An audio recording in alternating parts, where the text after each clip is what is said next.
Good morning बच्चों। आज हम लोग कक्षा 10 के विज्ञान विषय से अध्याय 9, अध्याय का नाम है वैद्युत धारा का चुंबकीय प्रभाव। इस लेसन से संबंधित परिभाषाएं एवं आंशिक प्रश्नों को कैसे हल किया जाता है, इस विषय पर आज हम लोग चर्चा करेंगे। और मैं आप लोग को यहाँ पर परिभाषा लिख करके और आंशिक प्रश्न हल करके मैं आप लोगों को बताऊंगा। उससे पहले मैं आप लोगों को बता दूं कि ये जो कोरोना महामारी जो आई है, ये एक वैश्विक महामारी है और अभी तक तो इसका इलाज कोई नहीं ढूंढा जा सका। सिर्फ बचाव ही इसका एक सरल उपाय है। अभी जब तक कोई वैक्सीन इसका नहीं बनेगा तब तक हम लोगों के लिए दिक्कत ही है। आप लोग घर पर बैठे होंगे, बोर हो रहे होंगे। और दूसरी बात मैं बच्चों बता दूं कि इस तरह की महामारी या इस तरह का कंडीशन बच्चों मैं बता दे रहा हूं, हम लोग भी पहली बार ही देख रहे हैं और हमारे जो पिताजी हैं वो भी देख रहे हैं पहली बार। आप लोग घर के सदस्यों से चर्चा कीजिएगा। इसके पहले इस टाइप की कौन सी बीमारियां होती थी जिनसे लोगों को दिक्कतें होती थी। कोई बात नहीं, जो भी बुरा वक्त आता है वो एक न एक दिन उसका अंत जरूर होता है। बस उस समय का हमको इंतजार करना है कि कब वो हमारा वक्त समाप्त होगा और नई सुबह की किरणें हमारे ऊपर आएंगी और हमको प्रकाशवान करेंगी।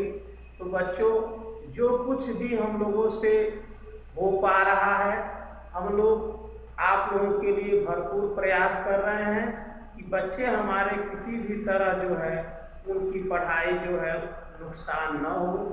तो हम लोगों ने एक माध्यम बनाया है, उस माध्यम को आप लोग फॉलो करिए और जो भी कुछ हम लोग जिस विषय में बता रहे हैं, पढ़ा रहे हैं, उसको ध्यान से पढ़िए और हमारे द्वारा दिए गए जो भी गाइडलाइन है उनका जो है भरपूर आप लोग जो है प्रयोग करिए और एक दूसरे से दूरी बनाए रखिए। अक्सर ये देखा जा रहा है बच्चों कि गांव में अब जो लोग भी बाहर गए हुए प्रवासी भारतीय आ रहे हैं, यानी तुम्हारे अगल बगल गांव से जो लोग भी बाहर कमाने के लिए गए थे अब वो आ रहे हैं। यदि उन लोगों के बीच आपको कोई ऐसा संदिग्ध व्यक्ति दिखता है तो आप लोग उसके परिवार से या उससे दूरी बनाकर रखिए और एक सोशल डिस्टेंसिंग जो कहा जा रहा है उसका पालन करिए। करीब एक दूसरे के बीच जो है 1 मीटर का गैप होना चाहिए। हमेशा आप लोग मास्क पहनिए, दिन में साबुन से कई बार जो है हाथ धोइए और सैनिटाइजर का भी प्रयोग करते रहिए समय समय पर। तो ये जो मैं बता रहा हूँ बच्चों, इसको भी ध्यान में रखिए आप लोग। जब तक ये कोरोना महामारी नहीं खत्म हो जाती तब तक ये प्रिकॉशन हम लोगों को करना पड़ेगा। तो आइए बच्चों, हम लोग अपने विषय पर आते हैं। अध्याय 9, वैद्युत धारा का चुंबकीय प्रभाव। चुंबकीय प्रभाव क्या है? जैसे मान लीजिए प्रभाव क्या होता है बच्चों, मैं उसके बारे में बता दूं। किसी के ऊपर किसी भी चीज का क्या प्रभाव पड़ता है। जैसे मान लीजिए आज ही जो कोरोना महामारी जो फैली है, कोरोना एक बीमारी फैली है, उस पे अलग अलग दवाओं का जो है प्रयोग किया जा रहा है, तो वो देखा जा रहा है कि इस बीमारी पर इस दवा का क्या प्रभाव पड़ रहा है, उसी को प्रभाव कहा जाता है। तो वैद्युत धारा का चुंबकीय प्रभाव क्या होता है, यानी अगर हम किसी कुंडली में धारा प्रवाहित करते हैं तो क्या वह एक चुंबक की भांति कार्य करता है अथवा नहीं, इस लेसन में आप लोगों को बखूबी बताया जाएगा और समझाया जाएगा। तो आइए सबसे पहले हम लोग जानते हैं चुंबक क्या होता है। आइए बच्चों, चुंबक एक प्राकृतिक चुंबक, प्रकृति में पाए जाने वाला लोहे का ऑक्साइड Fe3O4 एक पत्थर होता है। प्राकृतिक चुंबक प्रकृति में पाए जाने वाले लोहे का ऑक्साइड Fe3O4 एक पत्थर होता है। अब मैं बता दूं, आप लोगों ने पता कर लिया जो प्रकृति में चुंबक पाया जाता है वो, और जो हम लोग चुंबक निर्मित करते हैं वो कैसा होता है, और चुंबक की प्रकृति क्या होती है। सबकी अपनी अपनी एक क्वालिटी होती है, उसी के अनुसार चुंबक की अपनी एक प्रकृति होती है। बच्चों मैं बता दूं, चुंबक के दो ध्रुव होते हैं, एक उत्तर होता है और एक दक्षिण। इंग्लिश में कहा जाए तो नॉर्थ एंड साउथ। दोनों ध्रुव अगर किसी भी चुंबक वाले पदार्थ को अगर हम स्वतंत्र रूप से लटकाएंगे तो हमेशा जो है नॉर्थ और साउथ की दिशा में ही वो रहेगा। ये चुंबक की पहचान है। दूसरी, चुंबक जो होता है वो लोहे की वस्तुओं को अपनी तरफ आकर्षित करता है। ये बच्चों चुंबक का दूसरा गुण होता है। चुंबक का मैं तीसरा गुण बता रहा हूं। चुंबक के जो समान ध्रुव होते हैं, यानी SS कहिए या NN कहिए, वे एक दूसरे को प्रतिकर्षित करते हैं या एक दूसरे को हटाते हैं। और चुंबक के विपरीत ध्रुव N और S यानी नॉर्थ और साउथ, अगर ऐसे दो ध्रुवों को मिलाया जाए तो वे एक दूसरे को आकर्षित करते हैं। तो बच्चों ये चुंबक का गुण होता है, और चुंबक के बारे में मैं आप लोगों को यहाँ ब्लैक बोर्ड पर बता दिया हूँ।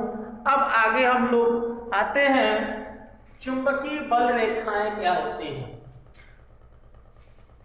चुंबकीय क्षेत्र में बल रेखाएं वे काल्पनिक रेखाएं हैं जो उस स्थान में चुंबकीय क्षेत्र की दिशा का अविरत प्रदर्शन करती हैं।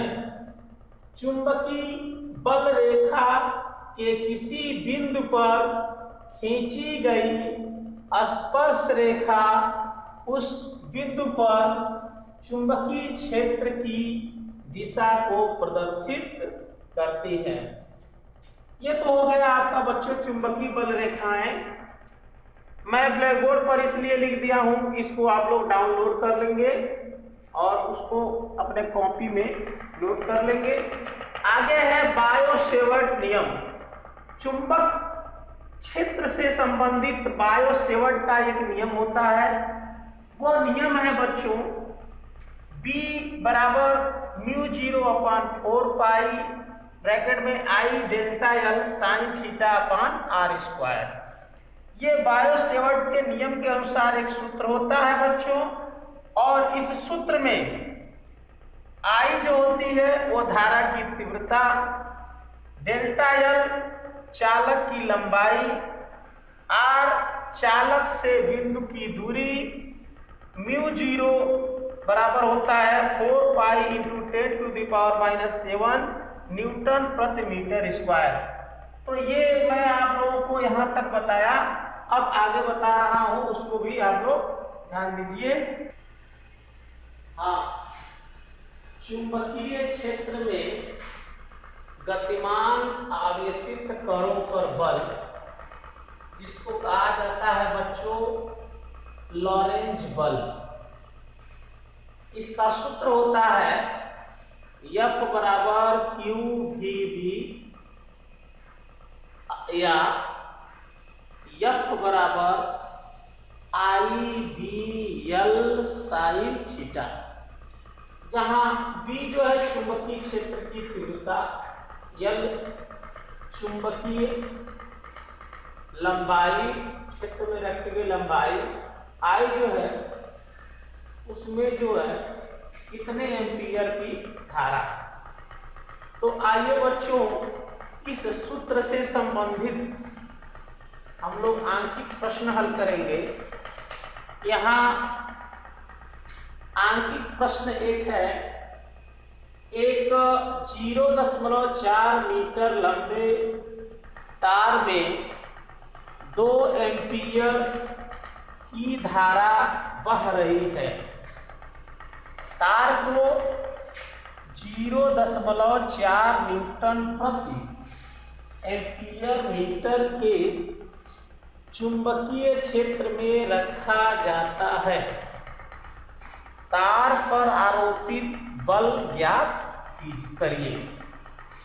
यदि देखिए इसमें 3 प्रश्न पूछा है बच्चों।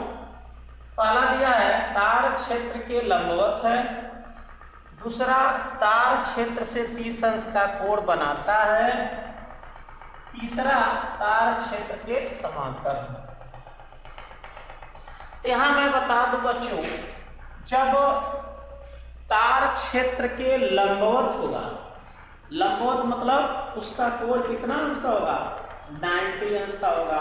लंबवत होगा तो 90 अंश का होगा कोण का मान, और जब समांतर होगा तो कोण का मान कितना होगा, 0 अंश होगा। और यदि कोई कोण दिया है तो साइन थीटा के जगह उस कोण का मान हम लोग लिख देते हैं। तो आइए सबसे पहले बच्चों हम लोग पहले प्रश्न को हल करते हैं। यहाँ मैंने लाइन खींच दिया। सबसे पहले तो ये देखते हैं कि क्या क्या हमको मिला है। यहाँ L बराबर बच्चों दिया है 0.4 मीटर, B बराबर जो है 0.4 न्यूटन प्रति एम्पीयर मीटर एवं I बराबर दिया है 2 एम्पीयर। तो सबसे पहले हम लोग पहला निकालेंगे क्षेत्र के लंबवत हो। तो सूत्र पहले सबसे पहले बच्चों लिखेंगे F बराबर BIL साइन थीटा, या मैंने BIL साइन थीटा लिखा, वहां IBL, कोई मान में अंतर नहीं होगा। तो B का मान कितना हो गया बच्चों, 0.4, I का मान कितना है 2, L का मान कितना है 0.4, और साइन थीटा यानी साइन 90 लंबवत है चूंकि। अब 0.4 गुणे 2 गुणे 0.4 गुणे साइन 90 का मान होता कितना 1। अब सबका गुणा कर लीजिए। इसको गुणा करेंगे तो कितना हो जाएगा बच्चों, 0.4 गुणे 2 चौके 8 यानी 0.4। अब गुणा कर लिया 8 चौक 32, 2 स्थान पर दशमलव है, यहाँ लगा दिए 1 2 स्थान में दशमलव यानी 0.32, ये आपका आ जाएगा न्यूटन। ये आपका एक आंसर आ जाएगा। दूसरा है पहला मतलब क्षेत्र के लंबवत हो तो लंबवत के लिए होगा, लंबवत के लिए।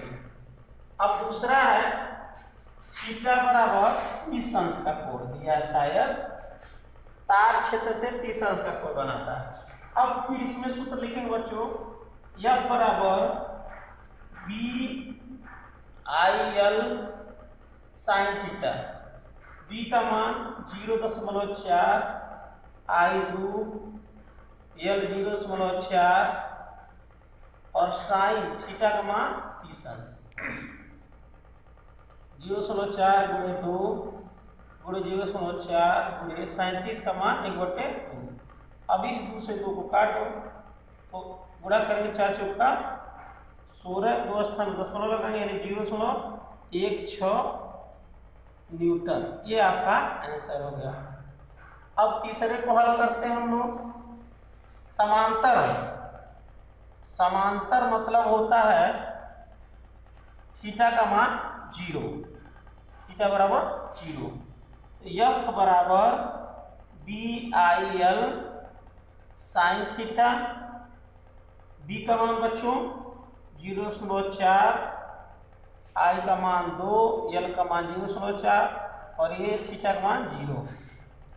अब 0.4 गुणे 2 गुणे 0.4 और साइन 0 का मान बच्चों होता है 0, इसलिए 0 में इन सबका गुणा करेंगे तो इसका मान आ जाएगा 0 न्यूटन। ये आपका आंसर हो गया। देखिए बच्चों, मैं ये सूत्र बताया हूं आप लोगों को और सूत्र के साथ साथ एक आंकिक प्रश्न बताया हूं।